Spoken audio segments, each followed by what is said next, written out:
Hello students, hope so you are fine and well.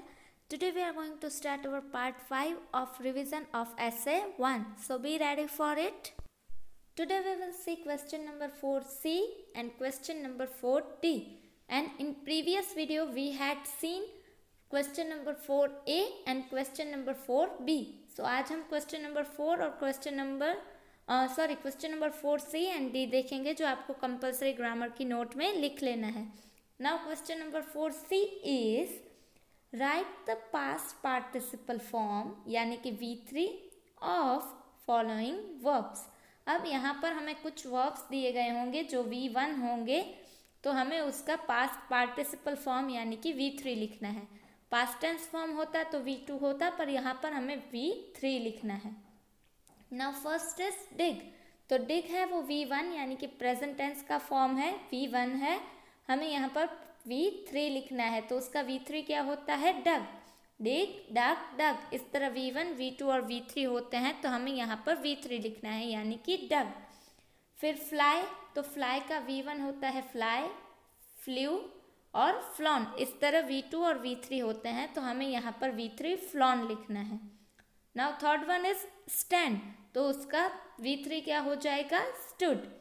फिर है hit तो hit में V1 हो V2 हो या V3 उसमें फॉर्म में कोई चेंज नहीं आता. हिट हिट हिट ही होता है.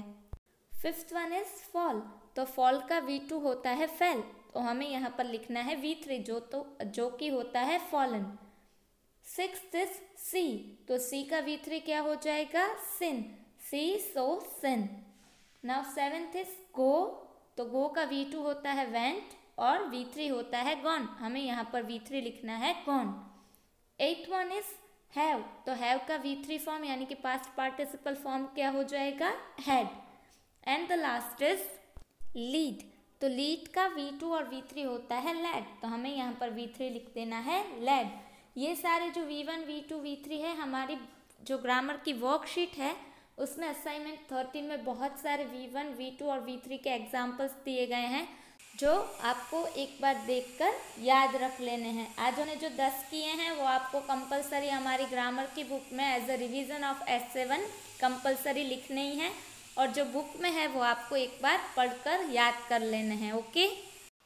Now we will see question number 4D and that is answer the questions affirmatively using subject pronouns. Now I start. First one is did the book seller send the books. अब यहाँ पर देखिए did use हुआ है इसलिए as we all know ये past tense है. यहाँ पर आगे जब भी डिड यूज़ होता है तब पीछे पास्ट टेंस फॉर्म हो तो भी V2 यूज़ नहीं होता V1 ही यूज़ होता है. इसलिए यहाँ पर सेंट नहीं सेंड यूज़ हुआ है. क्यों? क्योंकि आगे डिड लगा हुआ है. Did the book seller send the books. अब यहाँ पर अफर्मेटिवली यानी कि पॉजिटिव सेंटेंस बनाना है. Yes he did he sent. अब देखिए यहाँ पर हमने V2 यूज़ किया है क्योंकि आगे डिड नहीं है. He sent the books. Now second is did your soldiers fight bravely. अब यहाँ पर भी हमने फाइट लिखा है फॉट नहीं क्योंकि आगे क्वेश्चन में डिड है. Yes they did they fought. अब यहाँ पर हमने फॉट लिखा है क्योंकि डिड नहीं है आंसर में. They fought bravely. Now third one is Did Suresh help his own friend? Yes, he did. अब यहाँ पर हमने help लिखा है help नहीं लिखा पर जब भी हम आंसर लिखेंगे तब हम V2 यूज़ करेंगे क्योंकि did नहीं है. क्वेश्चन में did है इसलिए V1 यूज़ हुआ है. आंसर में हम did यूज़ नहीं कर रहे हैं इसलिए आएगा V2. He helped his own friend. Now fourth one is Did the boy forget his teacher's umbrella? यहाँ पर भी forget है forgot नहीं क्योंकि आगे did है. अफर्मेटिव सेंटेंस है इसलिए yes he did. He forgot his teacher's umbrella. तो यहाँ पर forgot यूज हुआ है क्योंकि did नहीं है.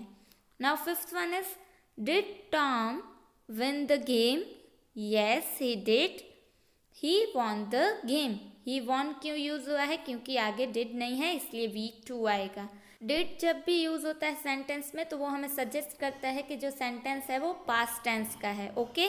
आज हमने क्वेश्चन नंबर C D दोनों किए हैं क्वेश्चन नंबर 4 के तो वो आपको कंपलसरी रिवीजन में लिख देने हैं। नेक्स्ट वीडियो में मिलेंगे, तब नेक्स्ट टॉपिक का रिवीजन देखेंगे। Till then stay happy and stay healthy at home. Good bye.